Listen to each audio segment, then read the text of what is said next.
అని ఎప్పుడు అంటారు? పెరుగుతున్నప్పుడే అంటారు. చెట్టు మీద రాళ్ళు ఎప్పుడు వేస్తారు? పనులుంటేనే రాళ్ళు వేస్తారు. ఆర్ఎస్ఎస్ పెరుగుతుంది కనుక భయం ఉంటుంది. నిషేధించడం అనేది సంఘానికి ఏం కొత్త కాదు. సంఘాన్ని 4 సార్లు నిషేధించారు. బ్రిటిష్ వాళ్ళు నిషేధించారు 1936లో. సంఘం ప్రారంభించిన 11 ఏళ్ళకి నిషేధించారు. ఆ తర్వాత లేని గాంధీజీ హత్యను సంఘం మీద మోపి 2వ సారి నిషేధించారు. 1975లో సంఘాన్ని నిషేధించిన తర్వాత మళ్ళీ సంఘం పైన నిషేధాన్ని తొలగించి ఆ తర్వాత శ్రీమతి ఇందిరాగాంధీ అనుకున్నారు చాలా పొరపాటు చేసిన అని చెప్పి భావించింది.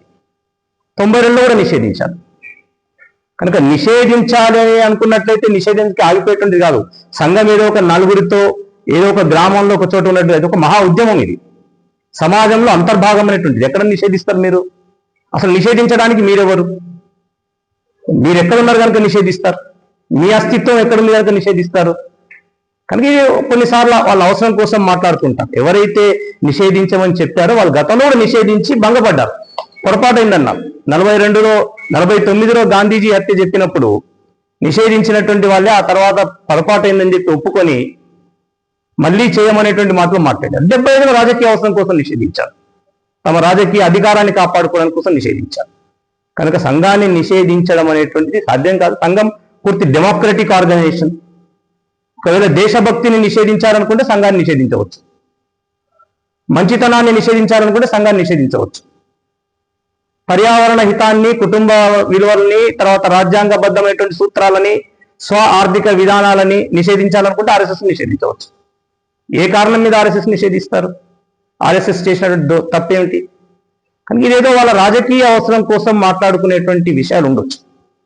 కనుక సంఘము ఎక్కడ ఉంది, మిగతా వాళ్ళు ఎక్కడ? నేను అనేక కార్యక్రమాల్లో పాల్గొన్నప్పుడు, ఒక చోటికి వెళ్ళినప్పుడు ఒక మిత్రుడు అడిగారు.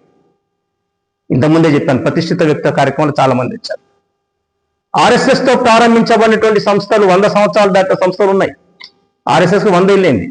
100 ఏళ్ళు దాటిన సంస్థలు ఉన్నాయి. కాంగ్రెస్ పార్టీ ఆర్ఎస్ఎస్ కన్నా 36 సంవత్సరాల ముందు ప్రారంభించబడింది. మరి ఆ సంస్థ యొక్క సిద్ధాంతాలను పాటించే వ్యక్తులు ఎంతమంది ఉన్నారు? ఆ సంస్థల యొక్క విస్తరణ ఎంతవరకు ఉన్నది? ఆర్ఎస్ఎస్ యొక్క సిద్ధాంతాలు పాటించే వాళ్ళు ఎంతమంది ఉన్నారు? ఆర్ఎస్ఎస్ విస్తరణ ఎంతమందికి ఉన్నారు? నేను చెప్తున్న మాట కమ్యూనిస్ట్ నాయకుడు అడిగాడు.